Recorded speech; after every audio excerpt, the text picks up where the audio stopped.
Hi, this is Paul. I wanted to do a video working on Vervaeke and C.S. Lewis. Now, for a lot of you, I've done a fair amount of talk with Peterson and Lewis, but haven't done a whole lot with Vervaeke and Lewis, with the exception of my conversation with John when we got into the idea of how to approach the unknown, and with the spirit of finesse versus the spirit of geometry, let's say, to use Pascal's language. And I got into C.S. Lewis's book, Miracles.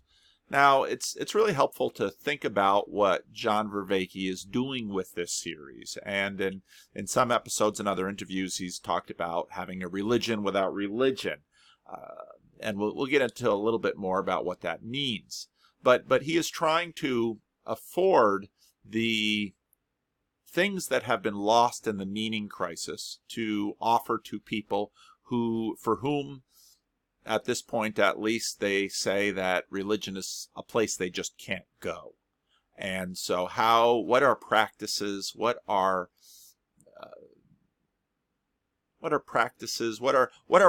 ways in which the meaning crisis can be overcome? And again, one of the really excellent videos was the one on the symptoms of the meaning crisis, which is well worth watching. How can we afford meaning, the meaning of the axial age religions after the disenchantment of the modern period? And there will be practices. You'll be in the all the language that he has. I'm not going to go through it, a bunch of it now, but that's the project. And again, I've been following along with this series, very much enjoying the series. One of the big things I think he's given is a lot of language and understanding, alternative language for things that if you've been attentive within a religious or a Christian space, you can have some appreciation. Oh, that's what we're doing and how that's working, at least within the realm of, as the book of Ecclesiastes says, life under the sun. Now he's trying to avoid BS, trying to avoid equivocation, trying to avoid fooling ourselves, and so he's walking through all of this stuff carefully. Now he just had a conversation with Sevilla. That's right. I always forget her name. Sevilla and her channel, A Quality Existence. And that was a very good conversation. It's a fairly long conversation, but I shouldn't talk. I've listened to about half of it, but I thought it was very, very helpful for understanding both of their perspectives and understanding where John is coming from. And he gave a nice little definition of his physicalism. And he and J.P. Marceau have been talking about his physicalism versus J.P.'s panpsychism. And there's if you look at J.P.'s channel, you can find some of those conversations there. But his physicalism very much is a piece of his overall project, because he's trying to fit in a renewed ability to have meaning within a physicalist frame. And again, I think his relevance realization is a very helpful concept, and it's extremely useful when I see all the ways that it works within his system. And as is true, once you learn something and you're walking around thinking about it and you bump into things, it's like, oh yeah, that's true. Relevance realization and intelligence. Wow, that's a very true thing. There's a lot of deep connections there. And his relevance realization and spirituality, that very fudgy word, there's a ton of connections in that between those two areas. And what I appreciate about his description about physicalism is that there's a space for real relationality. That's what I would call it. And as I've noted on other videos, long before any of this started, when I was seriously pondering writing a book, it would have been, in a sense, against materialism and in favor of relationality as simply being an aspect that materialism lacks. And so his physicalism affords that relationality, which I appreciate, even though I do embrace what he would call supernaturalism. That's a part of theism, but I resist the framing of it in that way, because I think in some ways framing natural and supernatural divorces and and I think resists the kind of relating to God that we see, for example, in the Gospel of John, which is what I'm going through with my adult Sunday school class. And so while I tend to think that the real story of the Bible, it's very much understood within an axial age template. It's the reconciliation of heaven and earth, and in that way, it maps on rather nicely to Barfield's final participation. It's really the healing of the division that begins in Genesis 3 in the Garden of Eden. That's sort of the narrative structure of the Bible, especially from a confessionally reformed point of view, where there's creation, rebellion, redemption, restoration. That's in sort of a Dutch Calvinist Kuyperian framework for the story of the world. And so I thought that, again, this was a terrific conversation between John and Sevilla. Now, and then episode 34 broke, and I was making videos, and Friday was a very busy day, so I didn't get a chance to listen to it Friday, and I knew I'd listen to it this week, and I haven't even finished the whole episode. I've listened to the first 40 minutes of it twice now, and so I won't do really an in-depth commentary, and I'm still having issues with my software, and I have to learn another piece of software if I really want to do the comment videos that I like doing. But some of the early reviews on the Discord server were harsh, which I found rather amusing. And again, I laugh when other people think, oh, you shouldn't laugh at that, Pastor, but I don't know. I always tend to find it funny. I think we should hold our ideas with a certain amount of levity. Let's play with them. Let's talk about them. Let's not get too serious with one another as we're working through the kind of stuff that none of us can fully grasp. Okay, so that's my position on these things. And one of the first things that dropped through from a couple of the philosophy lovers on the Discord server was compatibilism. Vervaeke is a compatibilist. Now. Compatibilism is what you throw around when basically you have two things that you really can't fully reconcile rationally or display it, and so you just say, huh.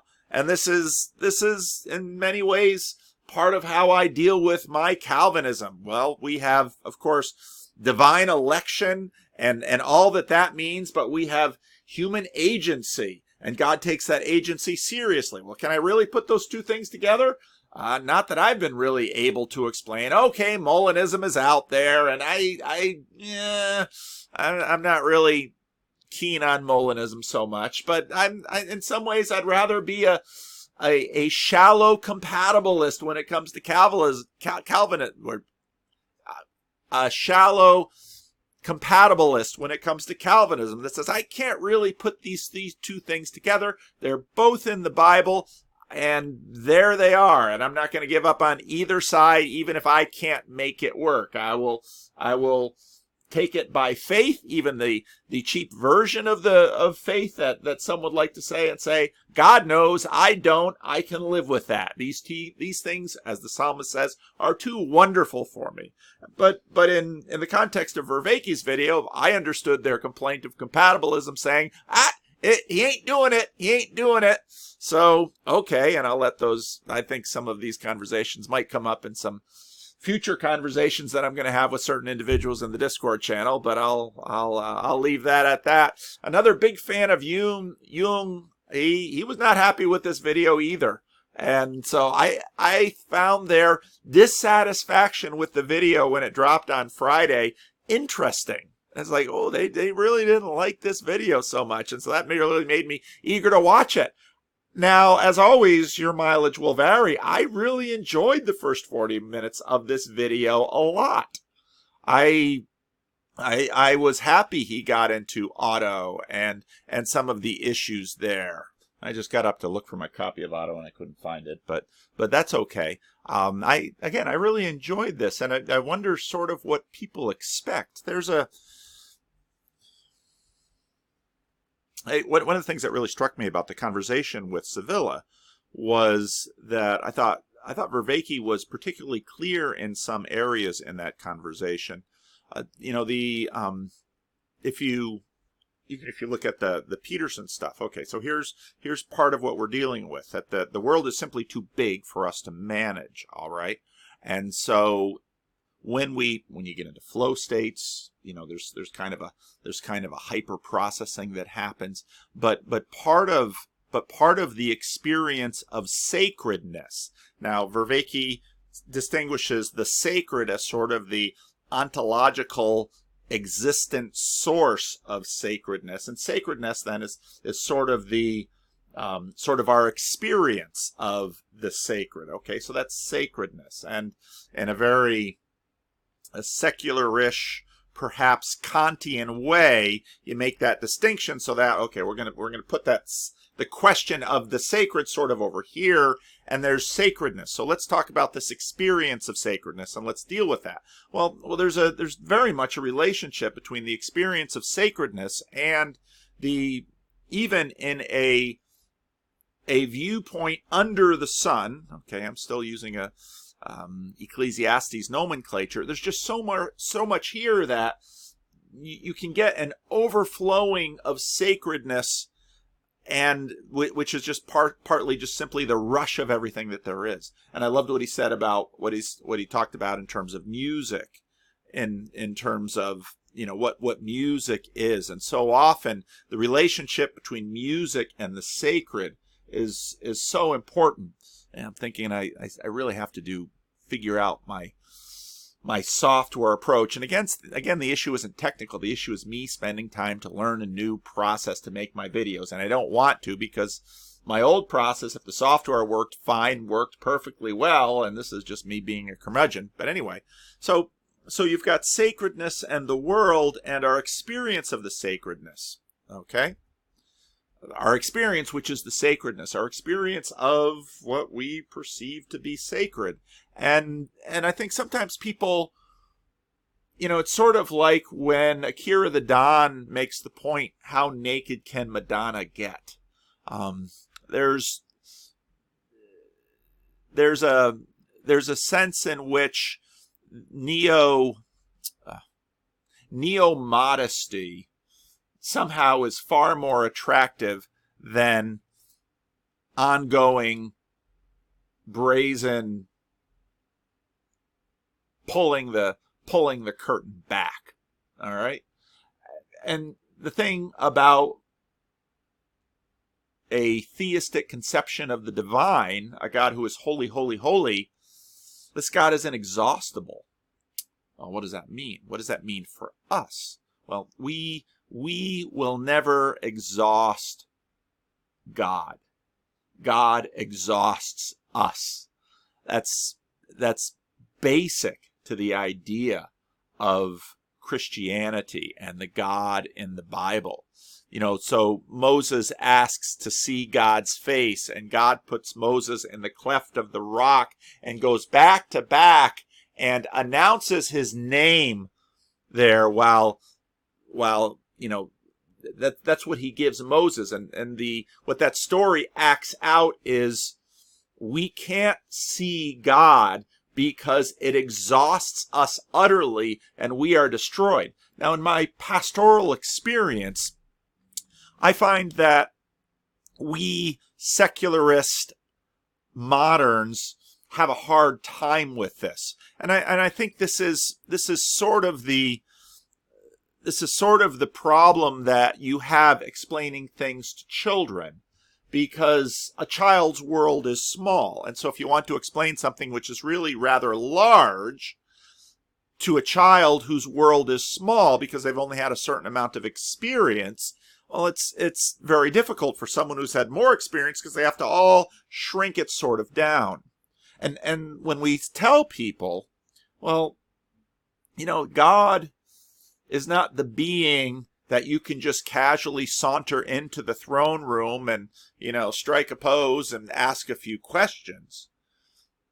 This is what's behind this biblical motif of, if you see God, you'll die. And again, we think, well, what? Why? And it's sort of like a child asking, why? C.S. Lewis had this great comparison once when he was talking about trying to explain sex to a child. And the child asks, will there be chocolate? And because the best the child can imagine in terms of the numinous or ecstasy or something more is chocolate. And the adult sort of smiles and thinks, well, you might do something with chocolate if you want to. But when you get to that point, chocolate probably won't be what's on your mind, okay? And so when we talk about we're not able to see God, it's because this kind of being, even with the minimal apprehension of eyesight, would completely destroy us. And again, I've used various images to try to explain that in the past. But it's at this point when, okay, well, let's talk about that which is sacred. And Vervaeke sometimes, both in these lectures and in the conversation with Sevilla, talks about some of these Taoist ideas and Buddhist ideas, that there are things we can't put into words. And now, whenever you put a Taoist or a Buddhist label on something like that, Christians will automatically reject it. And this is a response which is in and itself not necessarily a bad response, but this is an instinctive response that certain tribal groups initiate in themselves to protect themselves against other things. And that's right. But if you look at what he's saying, this is exactly what theism offers when it says you can't see God, you can't capture God. And this is exactly what's behind the commandment to not make a graven image, because the minute that you create that image and you just for a minute imagine you have captured it, you've now become an idolater, because you have formed an image and you have reduced that which is God to an image that you can manipulate. And now John Calvin very famously says the human mind is an idol factory. Now there are a lot of layers to that statement, one of which is we can't help but, even without graven images, image God in some ways. And in many ways, my God number one and God number two, that's what we're dealing with, because we have to try to conceptualize, to get a handle on God. And this is why there is even though I don't practice it, there is a real wisdom in Judaism that won't even say Hashem, the name. The problem is that you keep pushing that back. Now Hashem is the name in Hebrew, is the thing that you're using. We can't help but have a conception if we're going to interact with it. But the wise person always knows we should realize that this conception is our own, okay? And is an accommodation that we must use. And in fact, in terms of Scripture, God accommodates himself to us. And when, for example, God shows up with the three strangers to visit Abraham, God shows up in the burning bush, God shows up on top of Mount Sinai, all of these theophanies in Scripture are accommodations because we are small, and in order to relate to him, there needs to be something we relate to. And of course, this comes into the question in Christianity of the incarnation and Jesus, because Jesus, as the book of Colossians says in Greek, Jesus is the icon of the invisible God. And even when we use the word invisible, well, God is invisible because if we were to see him, we would be destroyed. And again, I fully understand that some of you out there, when I say those words, if we see God, we are destroyed, will say, I don't buy that, because you've never perhaps had the experience of seeing something that destroys you. Now, talk to veterans, talk to abuse victims, talk to people who have seen horrific crime scenes. Now, we have different ways of saying it. That can't be unseen, and it wakes them up at night, and they dream about it. You know, part of what happens with trauma is it destroys us. And I think in Vervaeke's, I think it was 13 when he talked about, this idea of his conceptualization of Buddhism, which I never quite heard before. I mean, even trauma takes away our agency and it disables us. That's part of the reason that I think that trauma is so deeply linked to something like alcoholism or substance abuse. Reading Bessel van der Kolk's excellent book, The Body Keeps the Score, one of the things that he said is, part of the way Europe just survived was alcohol, because they just drank through their traumas. And even though we know that alcohol is not a great way to cope with trauma, it helped people survive. And in that sense, we have all these accommodation methods. But we can't even take in general revelation in all of its magnitude. That's the point that Peterson was making with Sam Harris.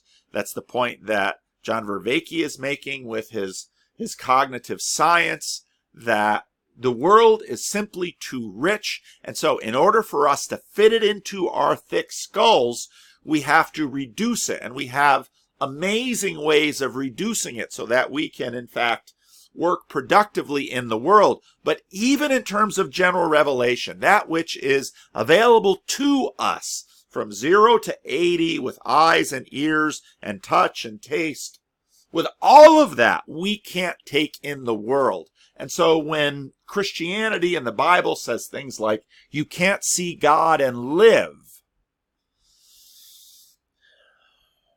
well, if we can't take in general revelation, how would we take in God? Well, what do you mean by God? We're going to keep talking about that. In fact, that could be one thing that we talk about again and again and again, because even using that little word, the reduction of it has, I think, turned off people to what we're talking about and misled people. Okay? So you can't see God and live, because just as the inexhaustibility of God is real, and in C.S. Lewis's Last Battle, it's further up and further in, we can never exhaust God in the new Narnia, as C.S. Lewis has in The Last Battle, or the new heavens and the new earth, as the book of Revelation has. God can exhaust us. That's what it means for us to be finite. That's what it means for us to be human. And so, I don't know what you were expecting from poor John in episode 34, but there's only so much curtain you can pull back before we say, we flip over, and that's enough, and we check out. All right?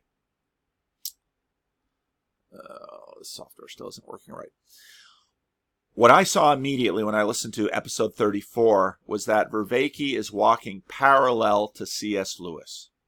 Now, that might strike you as surprising. I had a conversation with someone who made the observation that this is someone that knows both John and Jordan Peterson, and someone who knows both of their work very, very well. Part of what differentiates John and Jordan's work, there's a lot that differentiates both of them, but part of what differentiates their work is Jordan speaks in mythological terms. That's what he's doing. That's part of the reason of his popularity. Jordan has learned to speak in mythological words in a sufficiently engaging way to captivate the imaginations of millions of people, or at least hundreds of thousands. I don't know how many are captivated. But what Jordan reaches into when he does his work is this symbolic world, which Jonathan Pageau has been articulating and explaining, in some sense, drawing the relationships.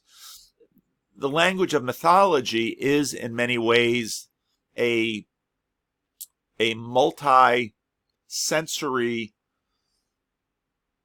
cross-linguistic way of communicating deeply with human beings, which is why it's just part of the reason the Bible is such an astoundingly successful book in terms of the human race.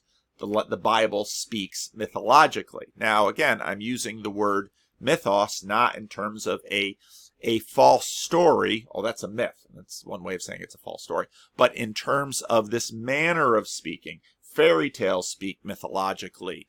Star Wars speaks mythologically. The Avengers speaks mythologically. And so it's the symbolic world that Jonathan Peugeot is helping us see more clearly by drawing the relationships. And there's no accident that he's an artist, because this is what he works with. This is the language that he uses when he does his art.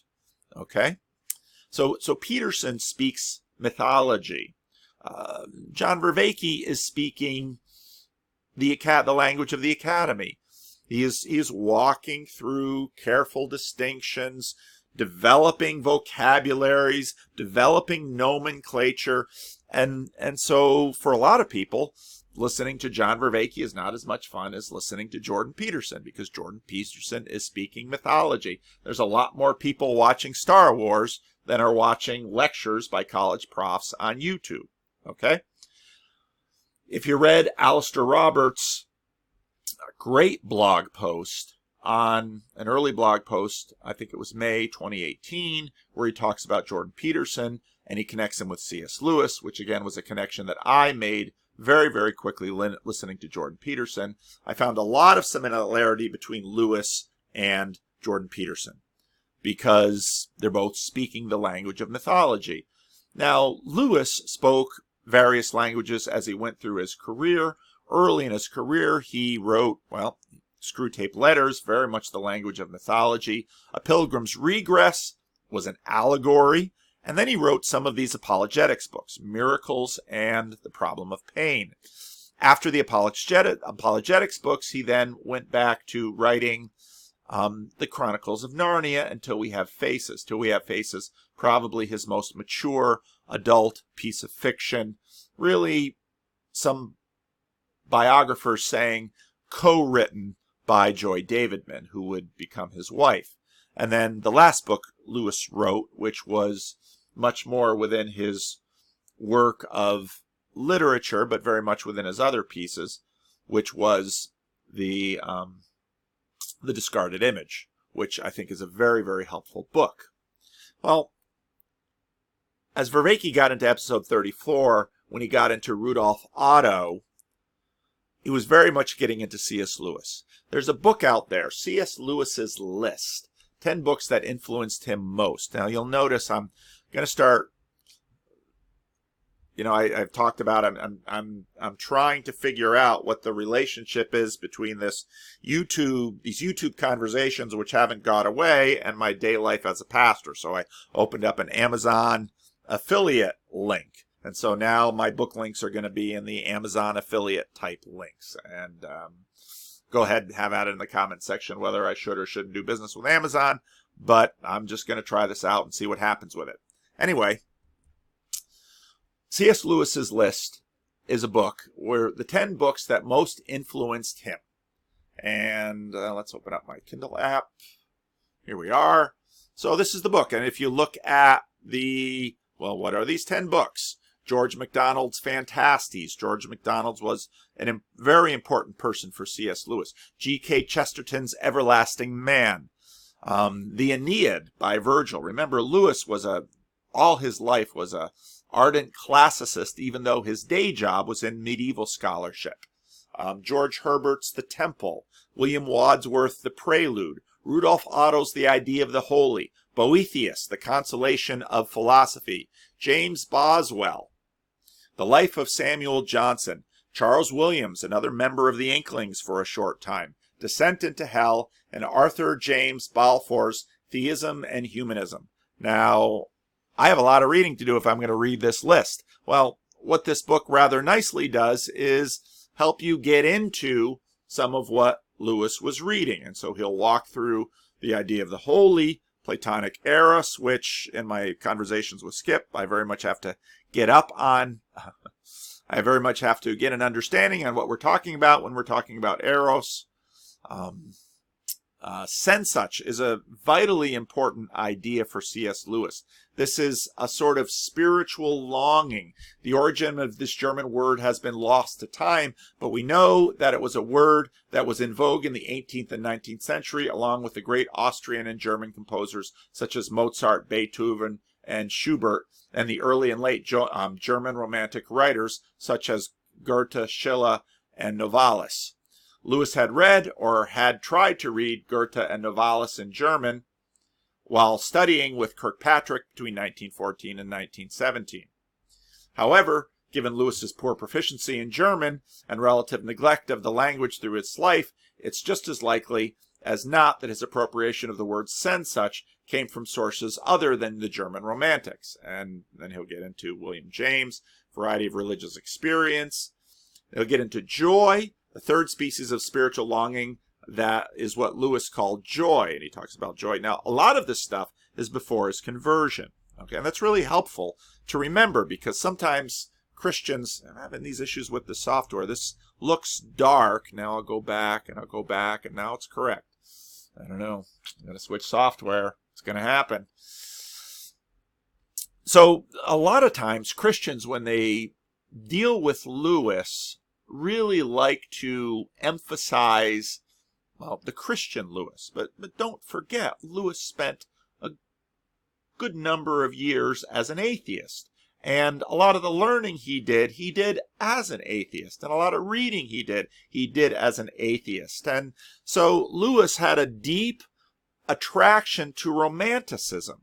And I really appreciated Vervaeke's video on Romanticism, because it helped me sort of locate it and recognize Romanticism as in a sense, an early attempt to address the unfolding meaning crisis. It's an attempt to address Cartesian dualism, and it's a not particularly successful attempt, and it has certain aspects that are problematic, and Vervaeke talks about that quite a bit. But it makes complete sense that Lewis, very early on, so again, Lewis is raised in Belfast, Ireland. His mother dies when he's 6 years old. And he and Warnie, his older brother, his father is sort of shell-shocked by his mother's death. Lewis's mother was a lovely, brilliant, loving, caring, nurturing woman who deeply loved her two sons. Well, what happens when you lose a mother like that? What happens to Lewis's father when you lose a wife like that?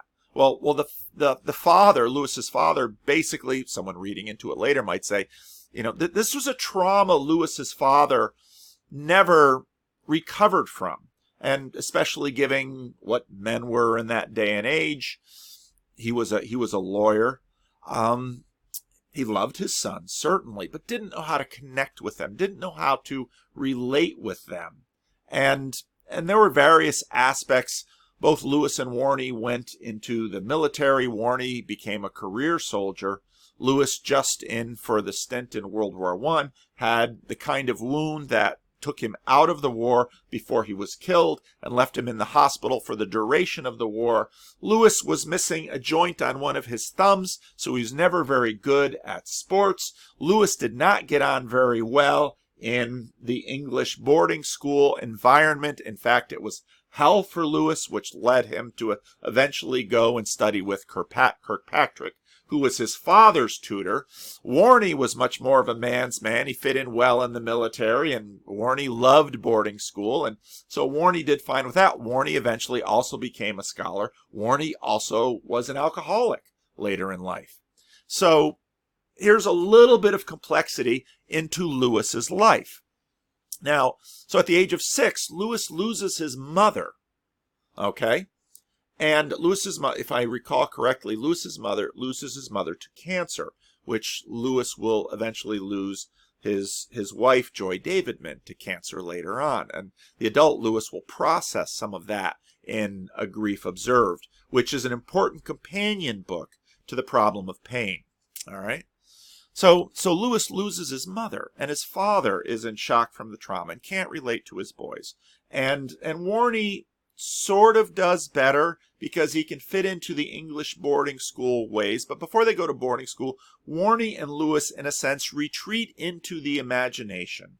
And they're boys now, remember. They retreat into the imagination, and they have their little animals they play with. They create an imaginary little world that they play with. And so they retreat into mythology. And mythology, anyone who looks at mythology understands. If you look at my conversation with Sevilla, and she talks about what she noticed doing clinical psychology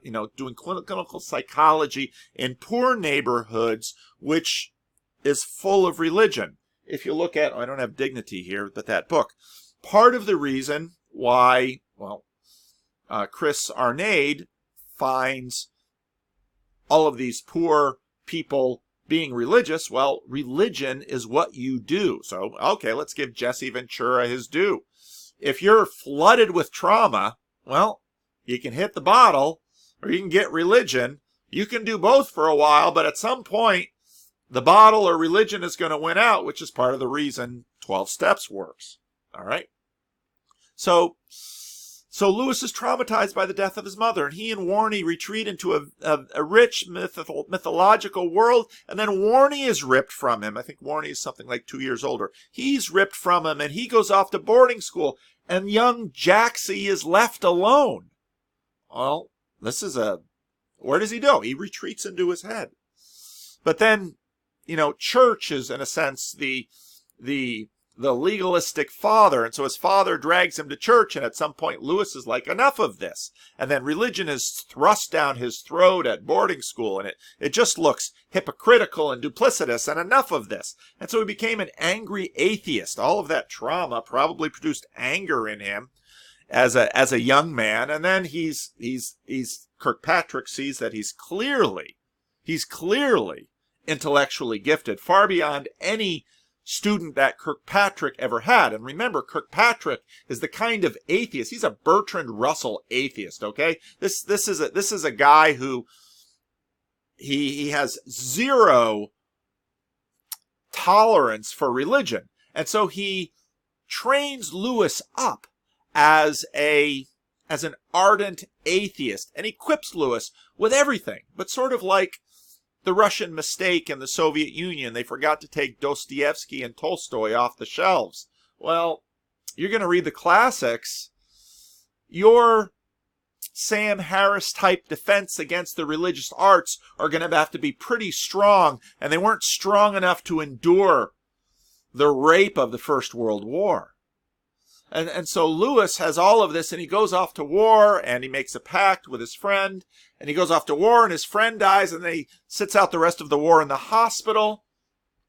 And then he meets his friend's mother, who he's pledged to take care of as a young man, and then proceeds quite likely to have a romantic and sexual relationship with his friend's mother, and sort of lives with her on and off while he's pursuing an academic career at Oxford and becomes an Oxford Don. And so you can understand how, well, first you're going to try to satisfy the meaningless world with what? With classics and with mythology and with romanticism, because that meaning crisis must be addressed. And then, of course, he runs into Dyson and Tolkien, and then he becomes a Christian. But all of that learning up until then, that doesn't go to waste. Just like I'll often ask the question, why does God wait? Why does Jesus wait to show up on the road to Damascus for the conversion of the Apostle Paul? Surely Stephen's family would say, well, couldn't you have intervened a little earlier, and maybe that would have not meant Stephen's martyrdom? Well, it seems God works this way. And so all of this stuff before goes into making Lewis who Lewis becomes. All right? And so one of the things he has to deal with is romanticism. And so in Surprised by Joy, which is Lewis's sort of autobiography, a lot of biographers of Lewis, don't have a tremendous amount of respect for Lewis as an autobiographer. It's just Lewis likes telling a story. We don't see ourselves real well. In Surprised by Joy, Lewis says that through his childhood, indeed through his entire life, neither of his parents ever listened to the horns of Elfland, a phrase which he borrowed from Tennyson's poem The Princess, and one which both he and Tolkien thought captured an important aspect of the best sort of romanticism, not of titanic characters, the macabre, the revolution, dangerous adventures, egoism, nor nature, but of the preternatural. The marvelous is romantic, provided it does not make part of the believed religion. Thus magicians, ghosts, fairies, witches, dragons, nymphs, and dwarfs are romantic. Angels, less so. Greek gods are romantic, and Mr. James Stephens or Mr. Horace Hewlett. Not so in Homer or Sophocles. In this sense, Mallory, and see, I don't know most of these people, are romantic authors. Nevertheless, while this kind of romantic literature Lewis liked best, both when he was very young and very old, it was not what he meant when he wrote a subscript under The Pilgrim's Regress, which reads, an allegorical apology for Christianity, reason, and romanticism. What Lewis meant by romanticism in 1932, this is around the time of his conversion, okay, was a particular recurrent experience which dominated his childhood and adolescence, and which he hastily called romantic, because inanimate nature and marvelous literature were among the things that evoked it. All right? So you can hear right away, well, how is young Lewis dealing with his meaning crisis? With romanticism, with mythology. And I think this is part of the reason that Jordan Peterson struck a note so hard in many within the Sam Harris camp. They're feeling the angst of the meaning crisis, and the horns of Elfland in Jordan Peterson's imagination rang through his lectures, and people stopped and heard, like the boy C.S. Lewis, like the adolescent C.S. Lewis.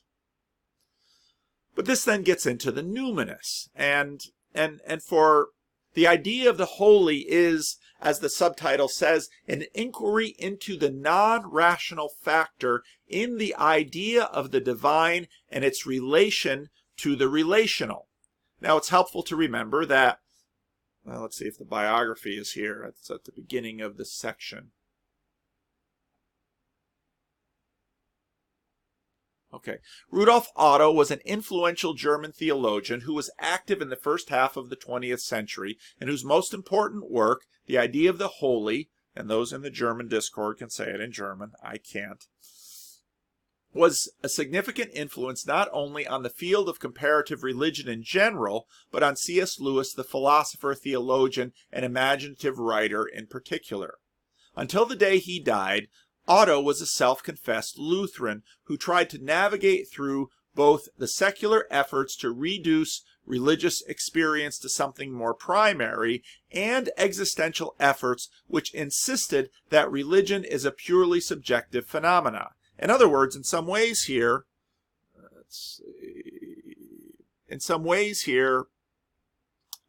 Rudolf Otto would have been very much in keeping with a lot of Vervaeke's project, but he comes at it as a German Lutheran theologian who stayed within the Lutheran Church.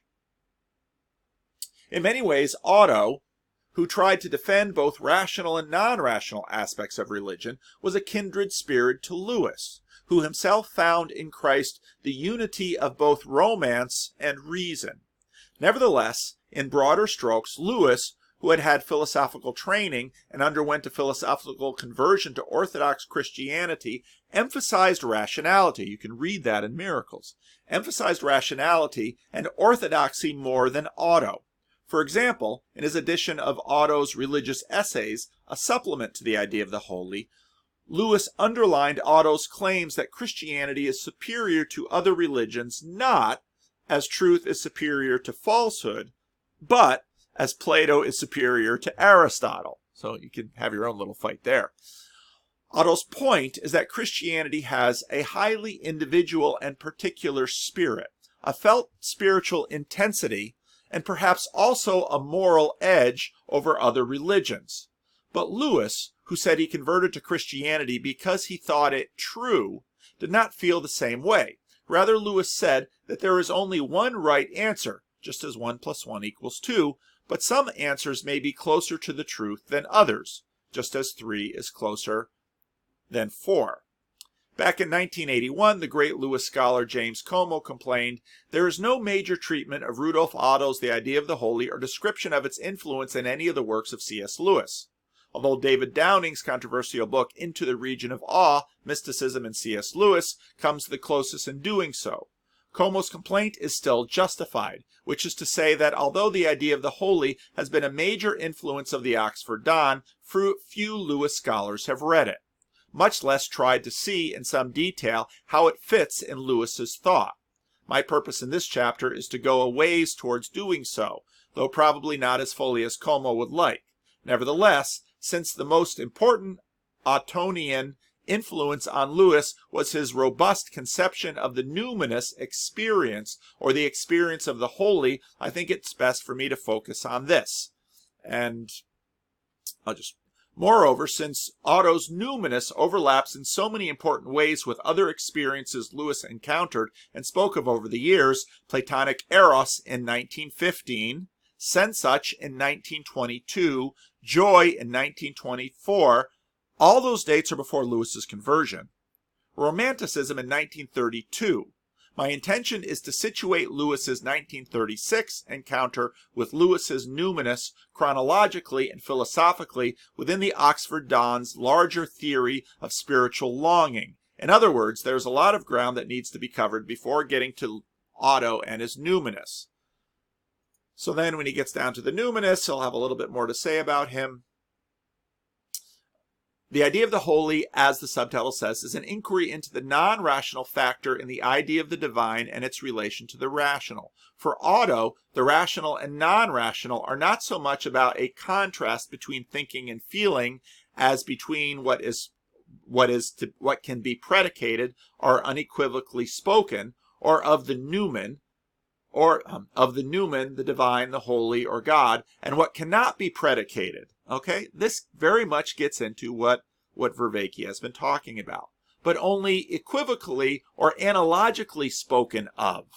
Whatever can be conceptually thought of in respect to God, such as that he is love, is a rational aspect of God from the point of view of the creature.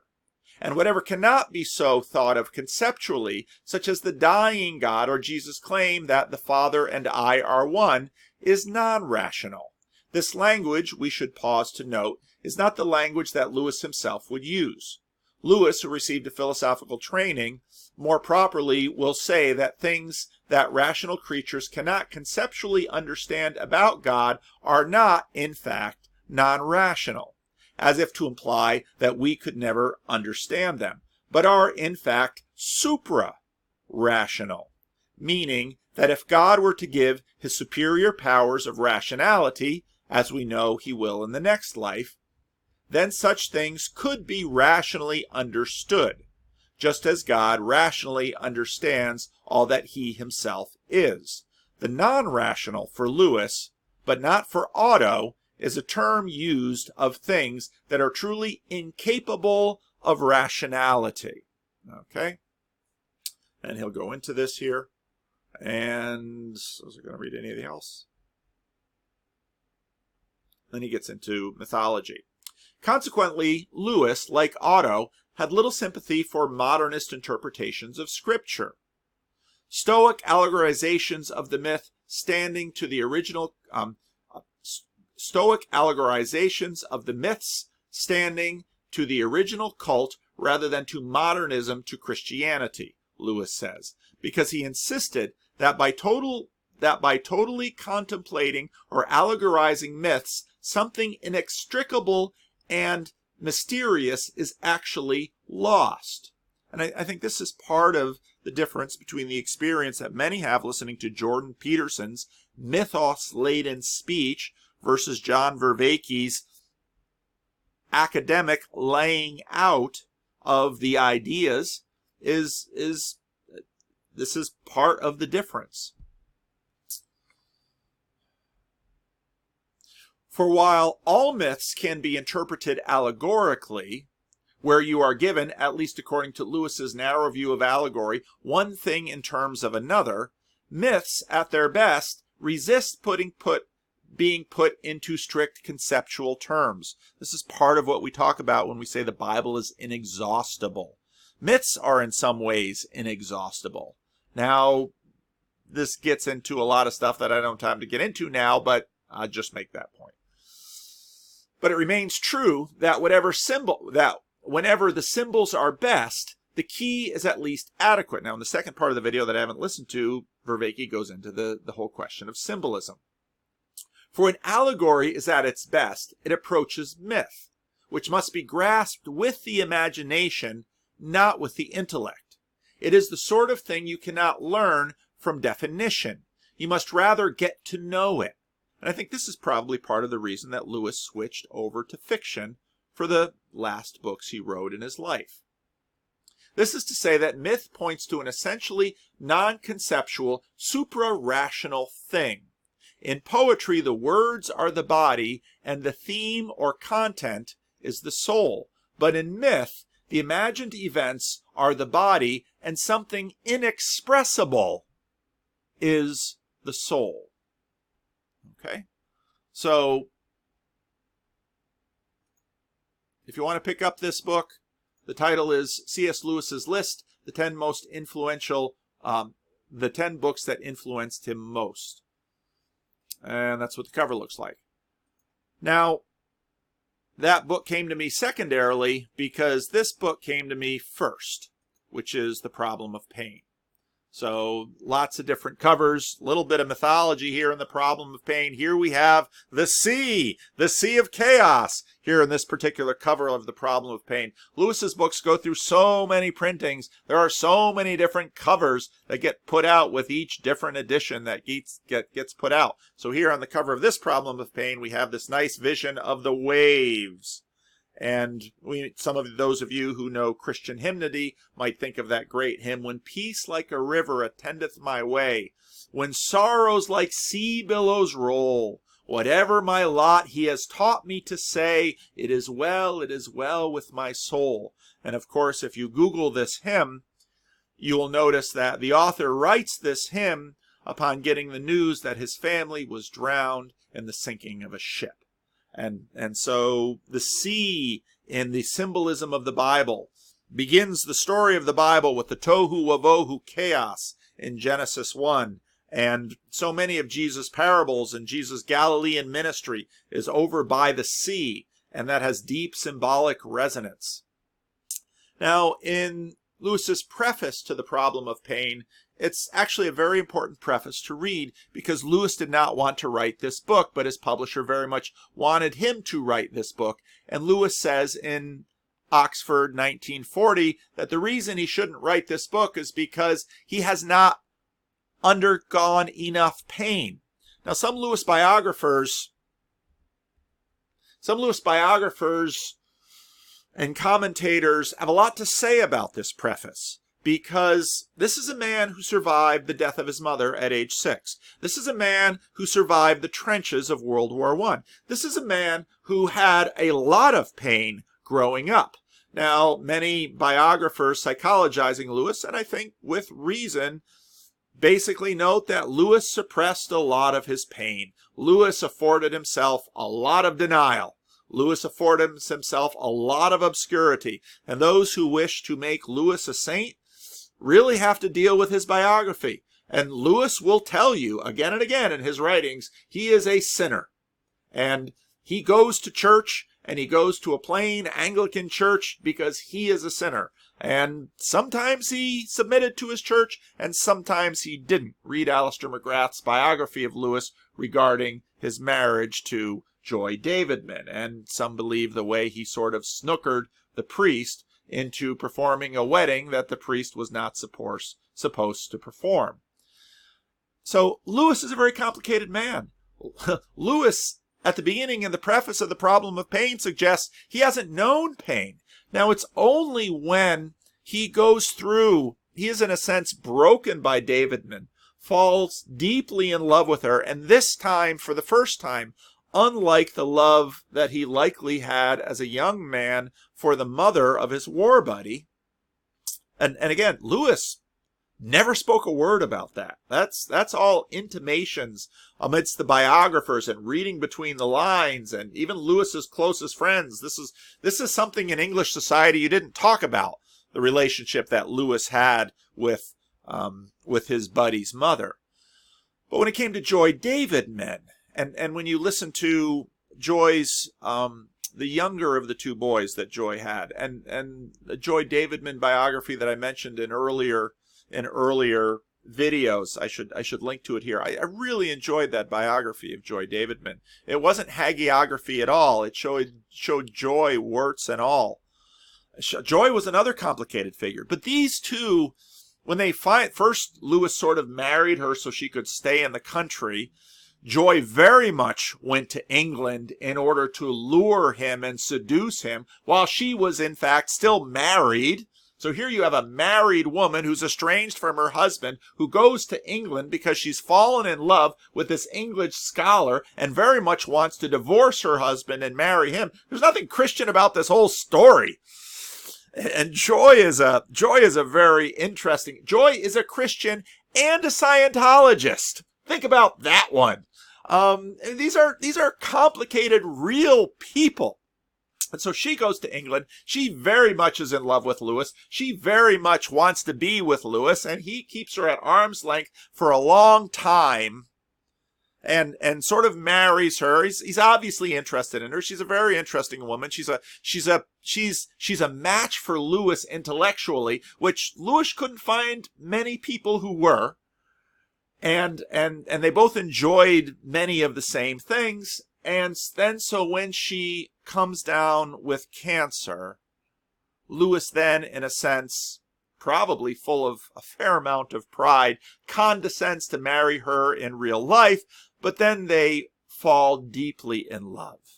And they fall deeply in love, and they experience, and then there's a very famous time when she's dying of cancer, and Lewis prays a prayer and has a priest come in, and this priest is known to have a gift of healing. And there's a very interesting way in which some senses Joy's pain is transferred to Jack, and she has a reprieve from her cancer. It goes into remission mysteriously, almost miraculously, in Lewis's terms. Now remember, this is a rational guy. And so they experience some time together. They make a trip together. Lewis didn't like to travel. The guy didn't have a driver's license. It's a weird dude, C.S. Lewis was. But they have a time which is just in ecstasy. And Lewis writes with such abandon, in some ways, yet respectfully, the joy which he had sexually with his wife. And then the cancer comes back. And then death takes her. And then Lewis writes A Grief Observed. And if you're interested in that book, go to the Randos United channel, because Job and some of the other people that I've talked with on my channel are talking through A Grief Observed. So he writes The Problem of Pain in 1940, saying he doesn't know pain, and many people have complained about one of Lewis's great quotes, pain is a megaphone to awaken a deaf world. And many people who have known great pain says that's a horrible line. Lewis, who had lost his mother when he was the age of 6, when he had survived the First World War, when he had lived his life with great duplicity, when he had resigned himself to being a bachelor, in 1940 says, I've never known pain. Okay, maybe you've just known a whole lot of denial. And what happens with Joy Davidman is once he truly tastes joy, joys that he thought this world could not afford him, then he was open to real pain. And so again, if you read The Problem of Pain, you should also read A Grief Observed. The introduction to A Problem of Pain, I gotta keep my eye on the time here. This is going to be a longer video than I expected. The introduction to A Problem of Pain Lewis quotes Pascal. And again, I've read these books multiple times, and every time I come back to them, it's like I've learned all of this stuff from Peterson and Vervaeke and all the randos I've had conversation with and all the books that I've been reading since then. And so now I return to these Lewis books, and it's like, wow, it was once black and white. Now it's in color. Well, it's because I've learned more, and I think I understand Lewis better. And he quotes Pascal from Pensies.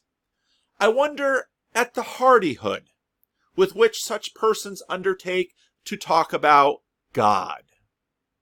In a treatise addressed to infidels, they begin with a chapter proving the existence of God from the works of nature. These such persons that Pascal is talking about. Now remember, we're talking about Blaise Pascal here, who has this religious experience that is so enthralling. He writes down the date and keeps a record of it and sews it into his clothes, and it's only discovered after his death. All right? This changes Pascal's life. Pascal has had an experience with the Numinous that changes his world, and the meaning crisis has no hold on him after that. All right? This is Blaise Pascal. I wonder at the hardihood with which such persons undertake to talk about God, such a little word that we use. No, this is me. Such a little word that we use as children use ideas that they cannot fully master. In a treatise addressed to infidels, they begin with a chapter proving the existence of God from the works of nature. This only gives their readers grounds for thinking that the proofs of our religion are very weak. And whereas I enjoy apologetics and I will sometimes listen to celebrity apologists, I agree with Pascal on this.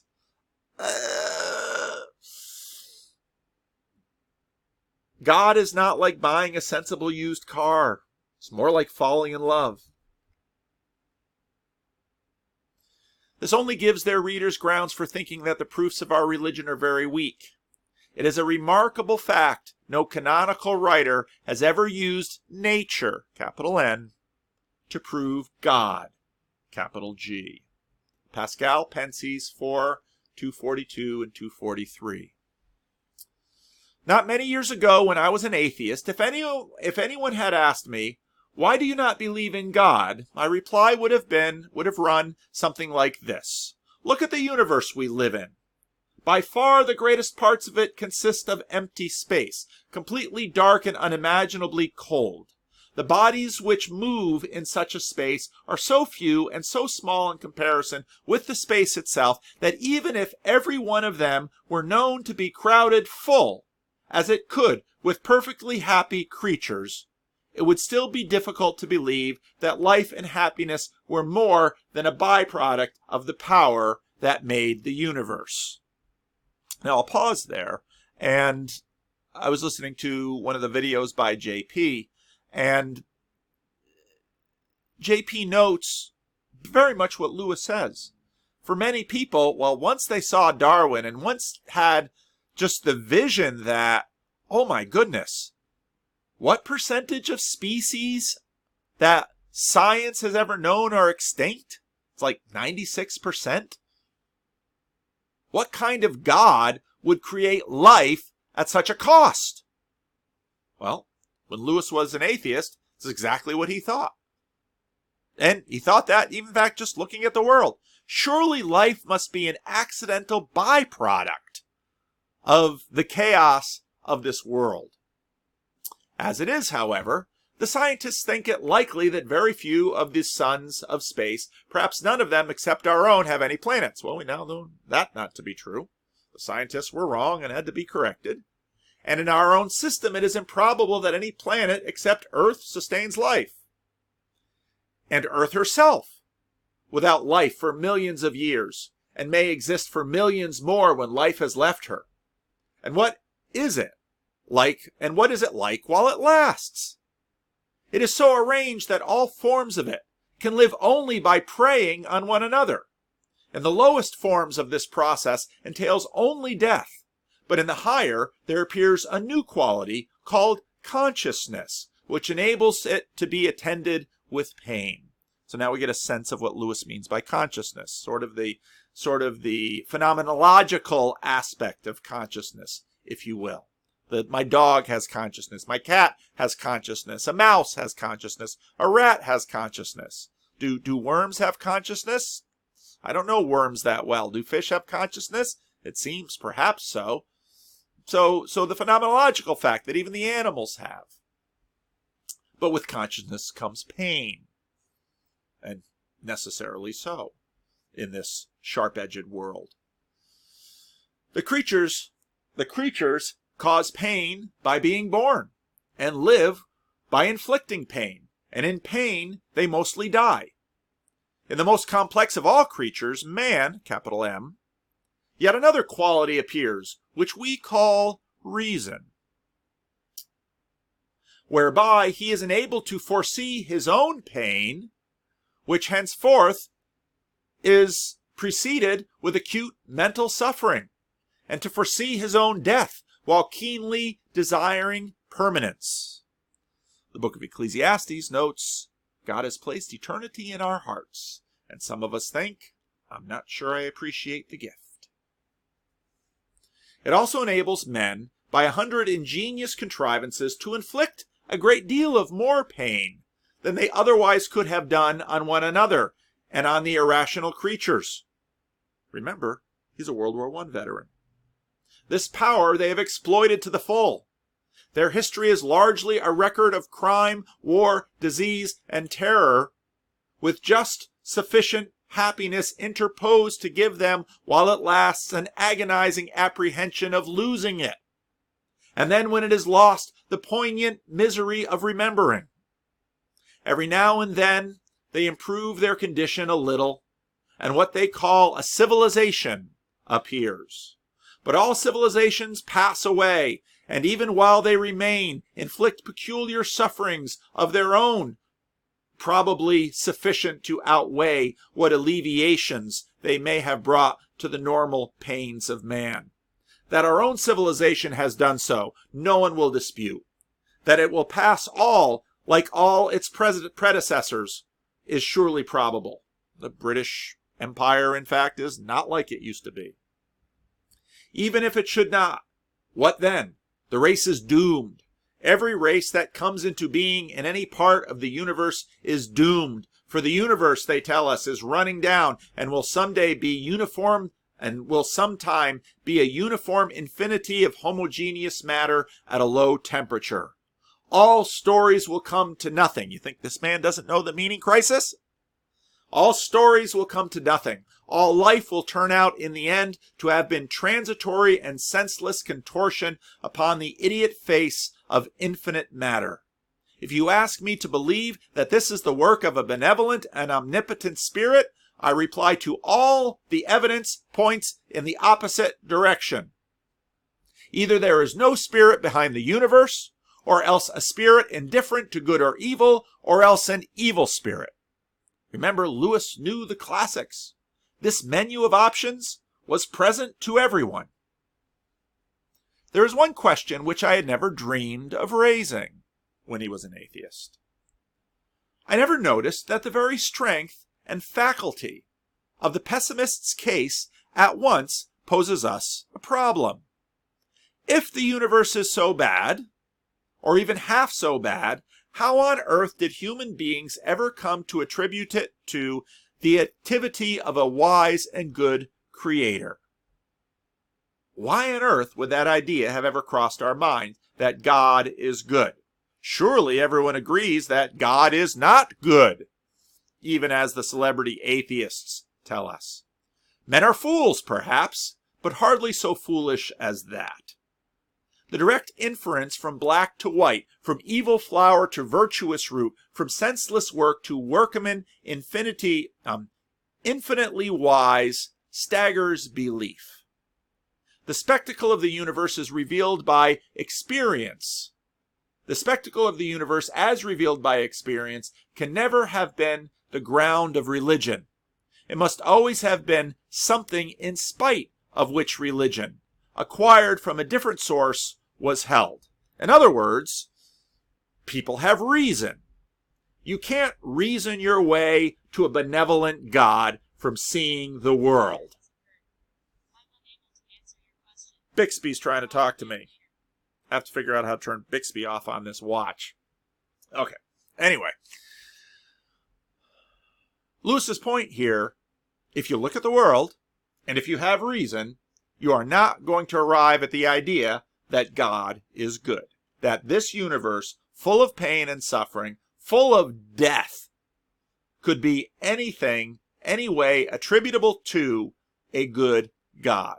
Hence, Pascal's observation in Pensies, nobody in the Bible reasons to God by nature. In other words, nature plus reason does not equal the Christian God. It would have been an error to reply that our ancestors were ignorant and therefore entertaining pleasing illusions about nature which the progress of science had since dispelled. And actually, if you remember Lewis's point he just made, yeah, well, look at mythology. Well, mythology has all sorts of gods, and they're not that good. That's reasonable. People are trying to account for the world as we know it. Well, they're making up stories, so why on earth would you imagine God is good? For centuries, during which all men believed, the nightmare size and emptiness of the universe was already known, and he lays this out in his book, The Discarded Image. You will read in some books that the men of the Middle Ages thought that the earth flat and the stars near, but that is a lie. Ptolemy had told them that the earth was a mathematical point without size in relation to the distance of the fixed stars, a distance which one medieval popular text estimated to be 117 million miles. And in times yet earlier, even from the beginning, men have got the same sense of hostile immensity from a more obvious source. To prehistoric man, the neighboring forest must have been infinite enough, and the utterly alien, infinite enough, and the utterly alien and infest, which we have come to fetch from the thought of cosmic rays and cooling sun, came snuffling and howling nightly to his very doors, the wolf at his door. Certainly, at all periods, the pain and waste of human life was equally obvious. Our own religion begins among the Jews, a people squeezed between great warlike empires, continually defeated and led capture, familiar as Poland or Armenia with the tragic plight of the conquered. Now remember, Lewis is writing this in 1940. These are bad years, well, about to be very bad years for England in the Second World War. Very bad years before that for Poland. The Armenian genocide had happened recently. Okay, so if those of you who don't know anything about Polish history or the history of Armenia, dark things. And he makes the point, the Jews come up with this idea. And if you know anything about Jewish history, they're always between Egypt and Mesopotamia, and the only time they have any independence at all, and lack of independence basically meant slavery, is when Egypt and Mesopotamia were too dysfunctional to dominate and enslave them. That's their story.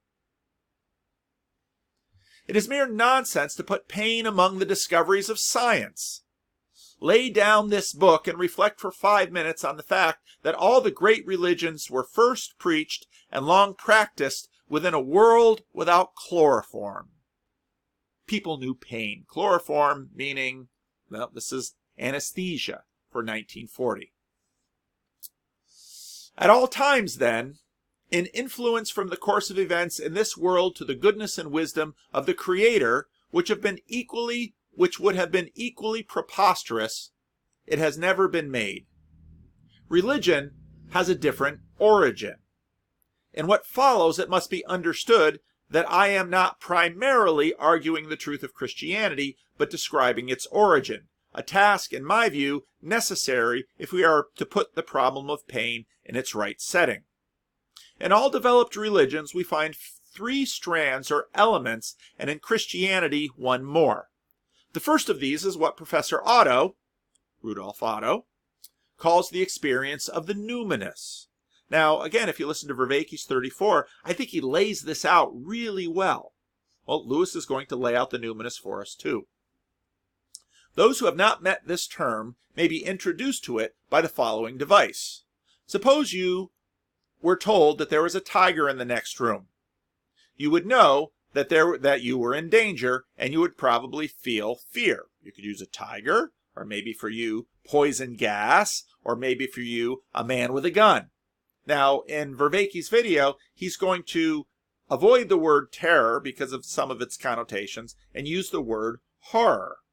Now, what Lewis is about to point to now, Mark Vernon in his book notes Lewis's essay Transpositions, which is actually a really helpful essay in many of these terms, and I've been thinking about doing a video on Lewis's essay Transpositions. You can find it out there, you can Google it.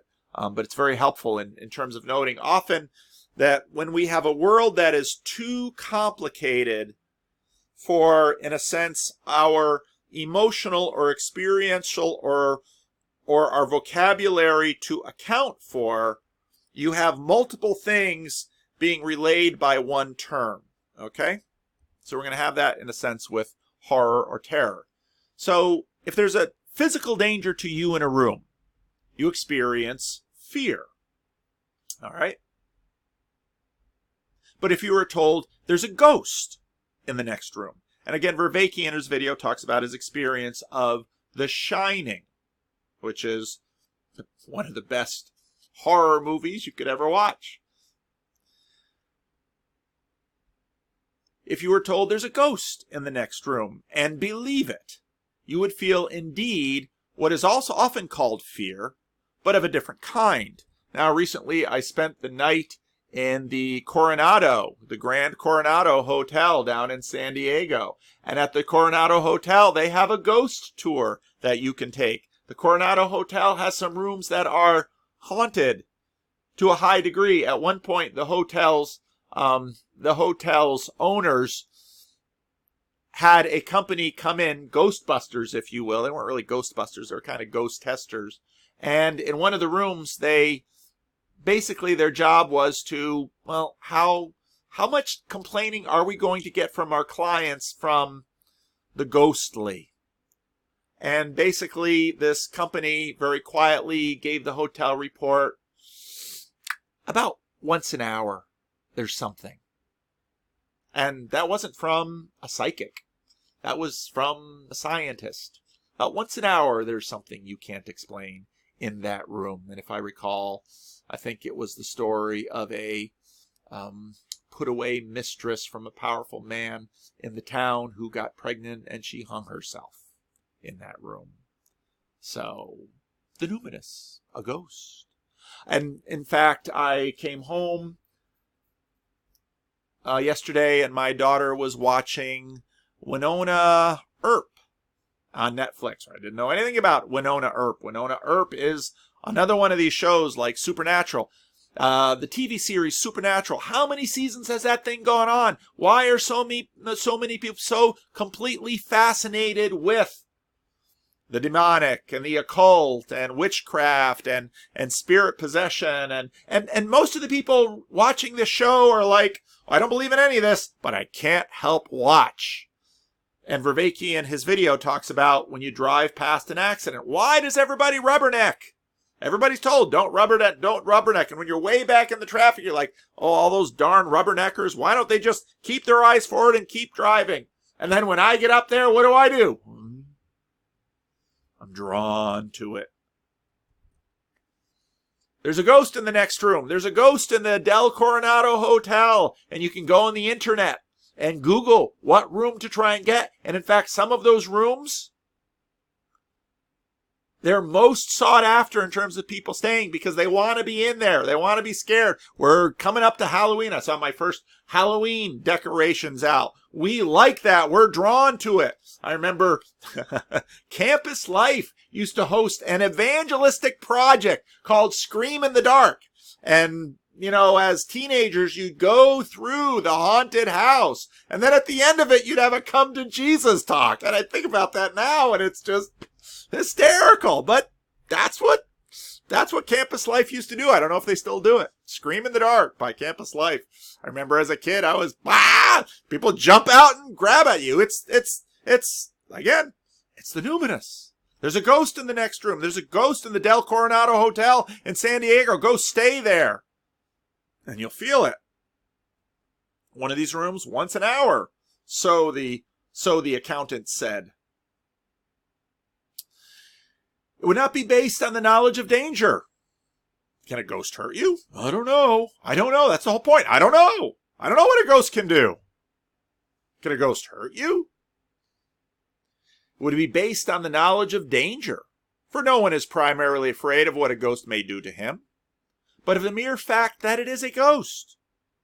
It is uncanny rather than dangerous. And the special kind of fear it excites may be called dread, capital D. With the uncanny, capital U, one has reached the fringes of the numinous. Just the fringes. These are just the foothills. Now suppose that you were told there is a mighty spirit in the room, and believe it, and your feeling would then have been even less than the mere fear of danger, but the disturbance would be profound. You would feel wonder and a certain shrinking, a sense of inadequacy to cope with such visitant and a sense of inadequacy to cope with such a visitant and of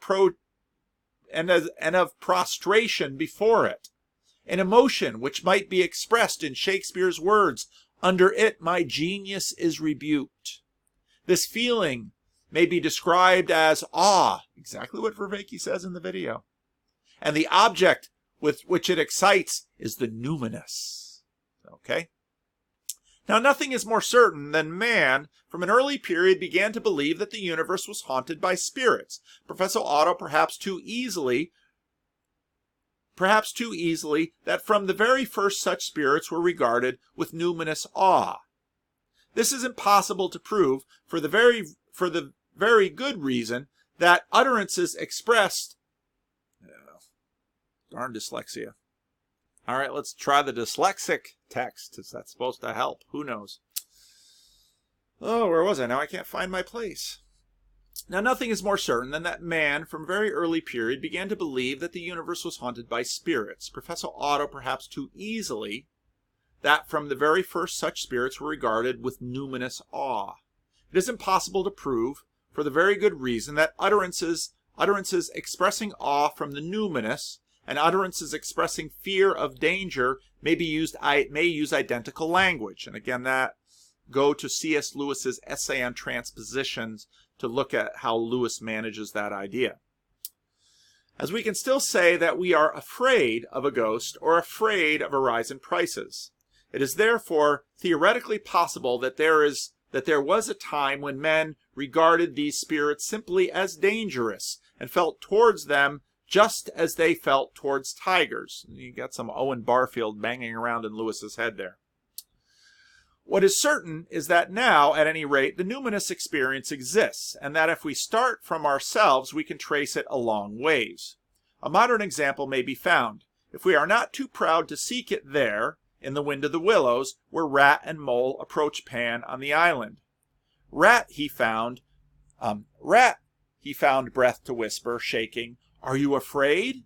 "Afraid?" murmured Rat, his eyes shining with unutterable love. "Afraid? Of him? Oh, never, never. And yet, oh Mole, I am afraid." Going back about a century, we find copious examples in Wordsworth, perhaps the finest being that passage in the first book of the Prelude, where he describes his experience while rowing on the lake in a stolen boat. Going back further, we get a very pure and strong example in Malory, where Galahad began to tremble hard when the deadly, meaning mortal flesh, began to behold the spiritual thing.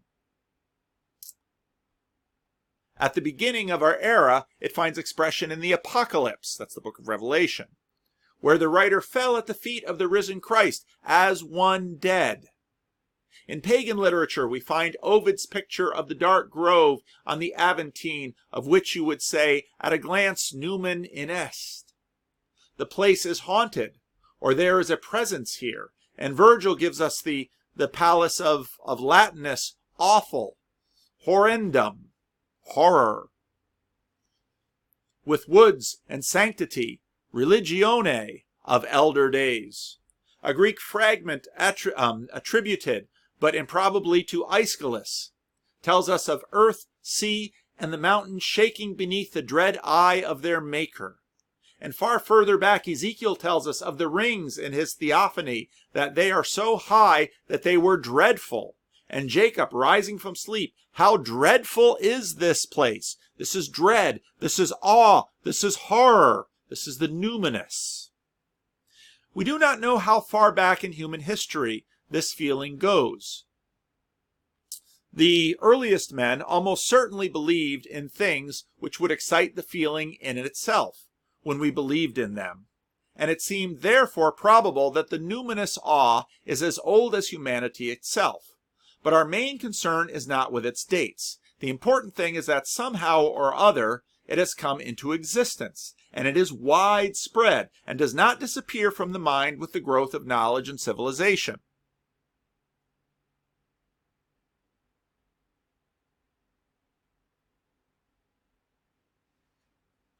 Now, this awe is not the result of an interference from the visible universe. There is no possibility of arguing from mere danger to the uncanny, still less to the fully numinous.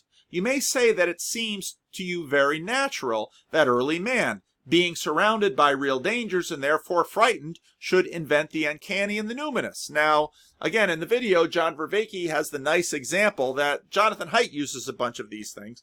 We have this sense of the uncanny. We have this sense of the inappropriate. And I really liked how Vervaeke goes into, I forget her name, the Old Testament scholar who goes into the question of, well, what's with all this unclean stuff? Well, it's a category problem, and I'd probably like to do a video that draws together some of the unclean methodology of the Bible with the numinous. Because what John Vervaeke notes... I'm going to make a slide. Again, I'm not playing these because the software isn't working right.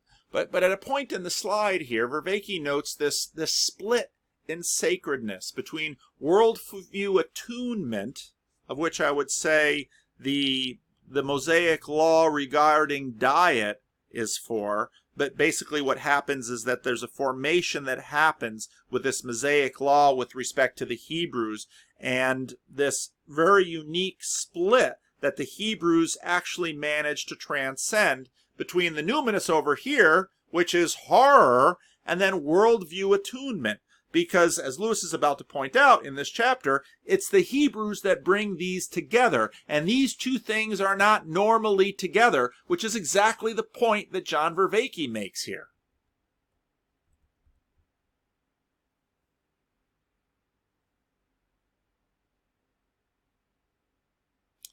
Where was I here? Okay. Now, this awe is not the result of inference from the visible universe. There is no possibility of arguing from the merely dangerous to the uncanny, still less from the full numinous. You may say that it seems to you very natural that early man, being surrounded by real dangers and therefore frightened, should invent the uncanny and the numinous. In a sense it is, but let us understand what we mean. We feel it to be natural because, sharing human nature with our remote ancestors, you can imagine yourself reacting to perilous solitudes in the same way. And this reaction is indeed natural, in the sense of it being in accordance with human nature.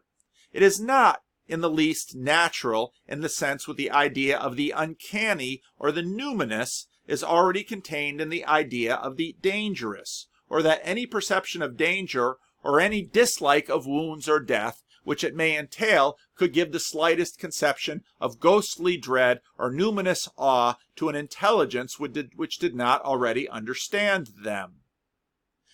Again, transpositions. Lewis makes the point in that essay. See, now I wish I'd done that transpositions video like I was thinking about. I just didn't have time. Lewis makes this point in transpositions that, well, what happens with speaking in tongues, glossolalia, in the New Testament? Why can this sometimes be used by the Spirit, but then also be used by other things. And Lewis basically makes the point that we human beings are limited. What's that word that Vervaeke adaptate? No, it's not adapt. An acceptation. I gotta write that word down and see it, because it's when your brain when your brain mechanism does two different things. It's the reason all of this machinery that lets me see, and I close my eyes, I'm not using it to process what's coming into my head, but now I'm using it to display an image in my mind, in my imagination. And someone will put that in the comments section for me. It's in a sense the opposite of that. It's that there's so much in the world that many of our words and many of our emotions and emotional responses have to do double duty, because the world is simply too big. And so part of this is what's happening with language. We're afraid of the numinous and physical threats, and even the fear of numinous and physical threats, even though Lewis, being highly rational, says these are very different kinds of experience. These are very different kinds of threat. We don't fully understand in fact, what kind of threat the numinous is. There are in the nature of interpretation man gives to the universe, or an impression he gets from it, and just so no enumeration of the physical qualities of a... Let's start this again. Most attempts to explain the numinous presuppose the thing to be explained, as when anthropologists derive it from the fear of the dead, without an explanation why dead men, assuredly the least dangerous kind of men, should have attracted the peculiar feeling. In other words, dead men tell no tales. Why are you afraid of dead men? Oh, but we are. Against such attempts, we must insist that dread and awe are in a different dimension from fear. They are in the nature of an interpretation man gives to the universe, or an impression he gets from it. And just as no enumeration of the physical qualities of a beautiful object could ever include its beauty, or given the faintest idea, right there you have the mind-matter split. In other words, you can try to describe beauty, and your description may in fact be beautiful, but the beauty you are describing lives, in a sense, in an alien place that we haven't managed to gulf from the beauty itself. The beauty itself and the description of beauty. Just as looking at the notes of music and experiencing the music seem to live in two different rooms. Seem to transmit on two different wavelengths, two different channels. They're parallel sometimes, but we notice the division. There seems, in fact, to be only two views we can hold about awe. Either it is a mere twist in the human mind corresponding to nothing objective and serving no biological function, yet showing no tendency to disappear from that mind at its fullest development in poet, philosopher, or saint, or else it is a direct experience of the really supernatural, to which the name revelation might be properly given. Okay? In other words, what Lewis is saying is that we have eyes to see light. We have ears to hear sound waves. We have touch to feel material surfaces. We have the numinous to experience that which is not within these five senses.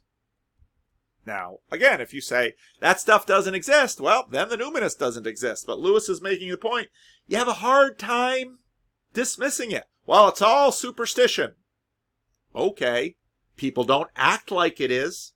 And in fact, basically your argument that it's all superstition, it just doesn't fly. It's never going to win the field. You're always going to lose with it. You really are. The numinous is not the same as morally good. And in fact, this is exactly the point that Vervaeke makes in his video. The numinous is not the same as morally good. And a man overwhelmed with awe is likely, if left to himself, to think the numinous object beyond good and evil. This brings us to the second strand, or element in religion. all the human beings that history has heard of acknowledge some kind of morality. In other words, we got the five senses, then we've got this numinous faculty, this ability to sense the noumenal, and this uses the same emotional, even, and because emotional, experiential, phenomenological, as other kinds of fear, but we see via reason that it's very different from fear. Now also we have this thing called morality. Now perhaps this too is a different sense that we have. We have our five senses, we have the noumenal sense, and we have the moral sense. All the human beings that history has ever heard of acknowledge some kind of morality. That is, they feel towards certain proposed actions the experiences expressed by the words I ought or I ought not. These experiences resemble awe in one respect, namely that they cannot be logically deduced from the environment and physical experiences of the man who undergoes them. And this is, in fact, the real question of objective morality, which Adam and I often talk about, because you can't see morality. You can see actions and describe them as moral or immoral, but again and again and again, you can read Christian Smith's sociology about questioning young people. We think morality is self-evident. When we see it, listen to what people say, it's just wrong. Well, is it really wrong? Or is that you say it's wrong? And this is a big part of what we banter about. Well, this is wrong. Well, how do you know? I just know it. Just like the lights are on in this room. How do you know? I just see it. There's traffic on Florin Road. How do you know? I just hear it. That's wrong. How do I know? I just know it. There's a ghost in this room. How do you know? I don't know, but I know it.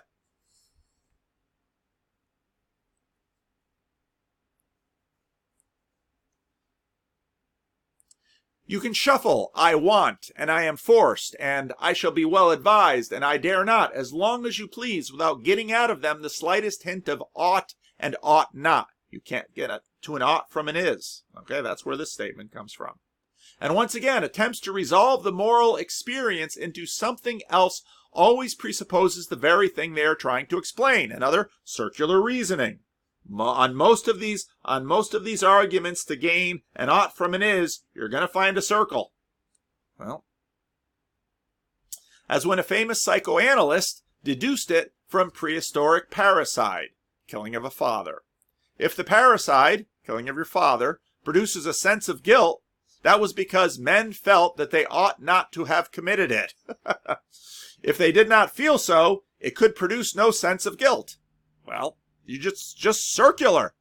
They felt guilty because they felt it was wrong. Well, why did they feel it was wrong? They just did. Why do I know the lights are on in this room? I can just see them.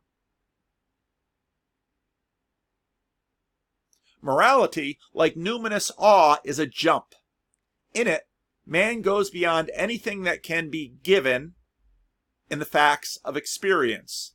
And it has one characteristic too remarkable to be ignored. The moralities accepted among men may differ, though not at bottom so widely as it can be claimed. Read Lewis's List of the Tao in the appendix to the Abolition of Man. The moralities accepted among men may differ, though not at bottom so widely as is often claimed, but they all agree in prescribing a behavior which their adherents fail to practice. All men alike stand condemned, not by alien code of ethics, but by their own. And all men, therefore, are conscious of guilt. In other words, we make laws. But the funniest thing, you'd think we'd just make laws like politicians make tax code to exclude ourselves from taxation. All of these laws that have a tremendous amount of consistency between them are about things that we regularly violate. The engineers that determine the speed limits on the highway, I bet you they speed. This is what we do. Then we concoct another thing called a justification to try and exclude ourselves from the laws, but we all write laws that we break, and we know it. And Lewis says, this is the strangest thing. The moralities accepted among men may differ, although not at bottom so widely as is claimed, but they all agree in prescribing a behavior which their adherents fail to practice. All men alike stand condemned, not by alien codes of ethics, but by their own, and all men therefore are conscious of guilt. The second element in religion, the consciousness not merely of a moral law, but of a moral law at once approved and disobeyed, this consciousness is neither a logical nor an illogical inference from the facts of experience. If we did not bring it to our experience, we could not find it there. It is either an inextricable and inexplicable illusion or else revelation. In other words, it's coming from someplace, and it doesn't seem to be coming from the material world. The moral experience and the numinous experience are so far from being the same that they may exist for quite long periods without establishing a mutual contact. In many forms of paganism, the worship of the gods and the ethical discussions of the philosophers have very little to do with each other. Now, when you talk about, well, just look at, part of the problem is that we moderns have so little interest or appetite in the ancient world. Look at paganism. It's not about morality. There's plenty of relationality, but it's not necessarily about morality. Morality and the numinous are two different channels. That's Lewis's point. And I think that's very much in... Gotta make myself small. I think that's very much this worldview attunement, which is very much about morality, and the numinous. These are two different channels. All right? And for much of humanity, they don't cross. The moral experience and the numinous experience are so far from being the same thing that they may exist for quite long periods without establishing a mutual contact. In many forms of paganism, the worship of the gods and the ethical discussions of the philosophers have very little to do with each other. The third stage in religious development arrives when men identify themselves, when the numinous power to which they feel awe is made the guardian of the morality to which they feel obligation. Once again, this may seem to you very natural. What can be more natural than for a savage haunted at once by awe and by guilt to think that the power which haunts him is also the authority which condemns his guilt? And it is indeed natural to humanity, but it is not in the least obvious. The actual behavior of that universe which the numinous haunts bears no resemblance to the behavior which morality demands of us. In other words, the room in the Coronado is not haunted because I took my mistress there and am cheating on my wife and a ghost shows up. No, the ghost is just there. It's a different channel. And cheating on your wife, there's another different channel. Actually, my wife and I went to the Coronado, so there. But, two different channels. But that they can be pulled together? Natural. But if you think about it long enough, why? That's Lewis's point. The actual behavior of the universe which the numinous haunts bears no resemblance to the behavior which morality demands of us. The one seems wasteful, ruthless, and unjust. The other enjoins us to the opposite qualities. Nor can the identification of the two be explained as wish fulfillment, for it fulfills no one's wishes. We desire nothing less than to see that the law whose naked authority is already unsupportable armed with the incalculable claims of the numinous. Let me read that sentence again. We desire nothing less than to see that law whose naked authority is already unsupportable armed with the incalculable claims of the numinous. We don't want to see these two things come together. You don't want Oh, be careful, little hands, what you do, for your Father up above is looking down all the time on what you're doing with these hands. In fact, the psalmist, when the psalmist says of the one who says there is no God, is pleading the separation of these two. But when you come to Habakkuk, the prophet says, why, O Lord, or the psalmist, why, O Lord, are you so far off and the wicked are getting away with everything? The psalmist is pleading for this for their enemies and avoiding this for ourselves. This is exactly what we would imagine and what we know we do.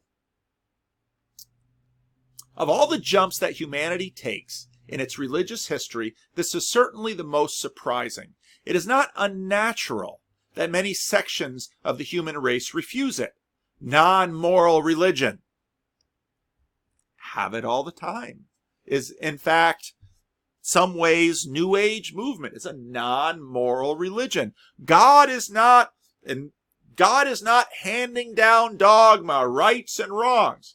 But I don't care how New Agey you are, something comes up that you think is immoral, you're going to complain about it. And because all of this is in the background, you're going to pull the numinal right in as the enforcer of the moral before you know it, because you're so used to seeing religions do it now for the last few thousand years. But Lewis makes the point, if we're just making stuff up that we want, we don't want these two things together.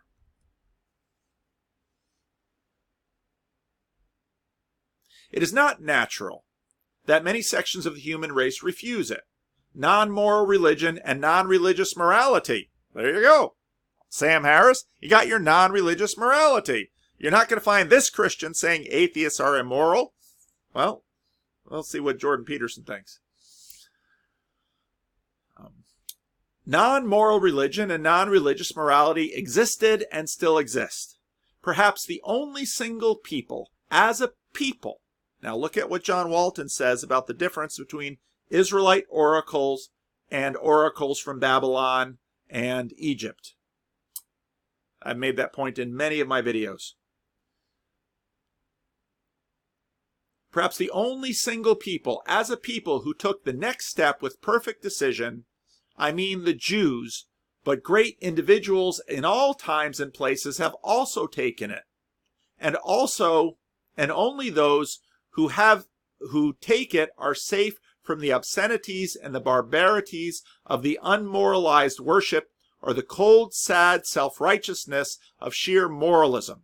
In other words, what Lewis is saying between the lines there is that if you go to the Numinous without the morality, it's going to go off the rails into barbarity and just hedonism.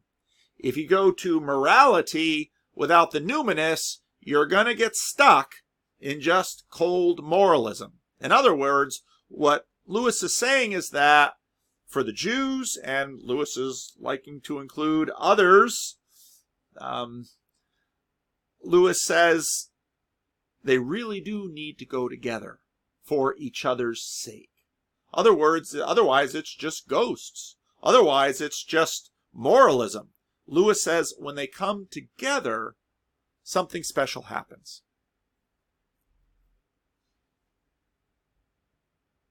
Judged by its fruits, this step is a step towards increased health. And though logic does not compel us to take it, it is hard to resist. Even on paganism and pantheism, morality is always breaking in. Watch Dances with Wolves in Space. Avatar. You get to the climax of the movie and the pantheistic god is fighting for them. He's defending the trees and it's like, yep. See, if you're really a pantheist, it isn't about good and evil because God's everywhere in the stuff. But, what's his head from Titanic? Couldn't hold back. Just couldn't keep to his pantheism in Avatar. Even in paganism and pantheism, morality is always breaking in, and even Stoicism finds itself willy-nilly bowing the knee to God.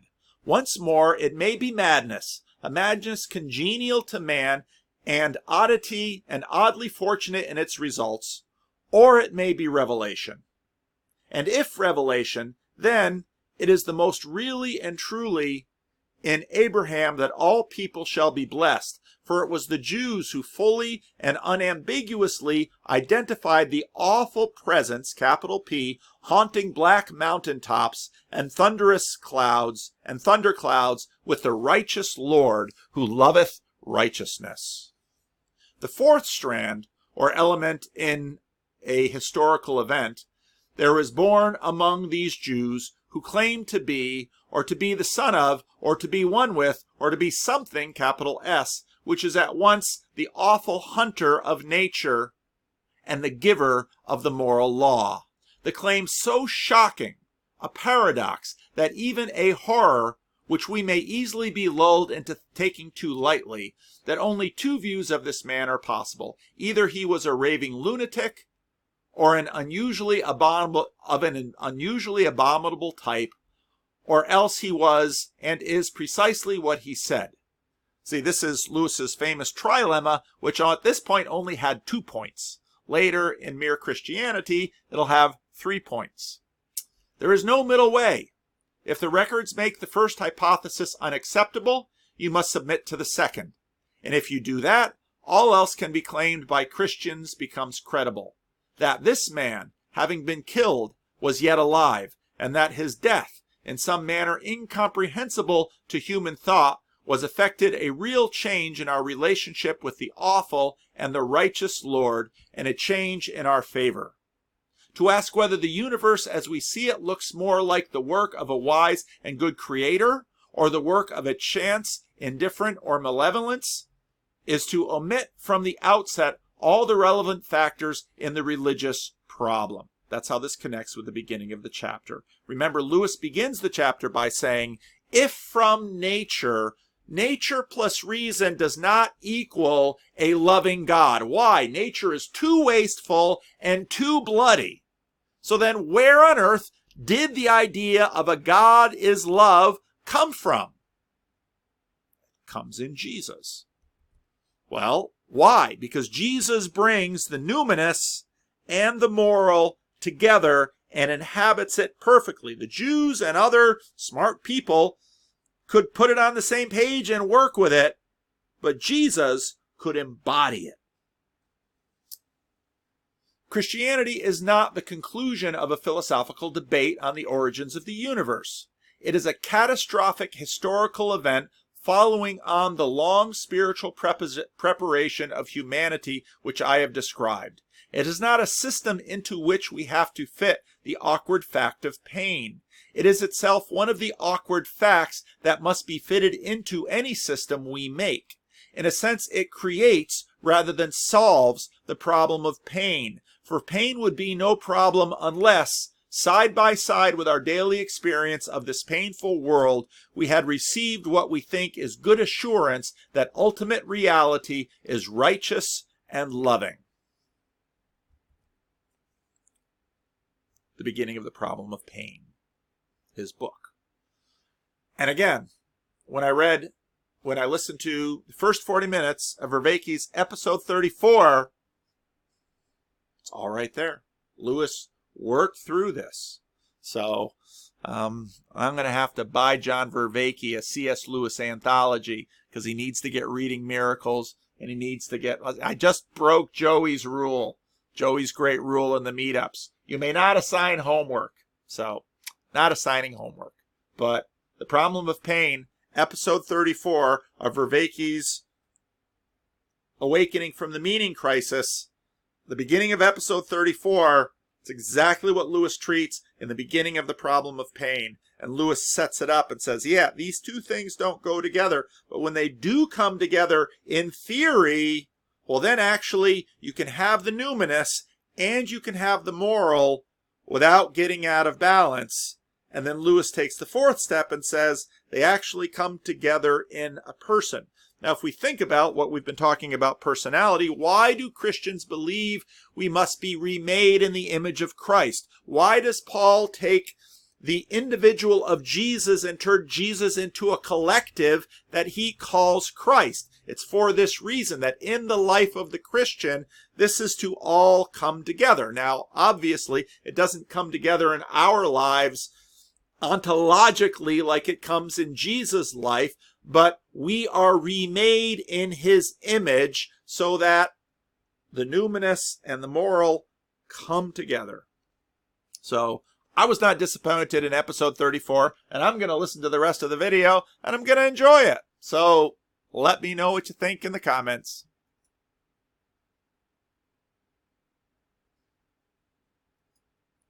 See, the software isn't working. I can't stop it.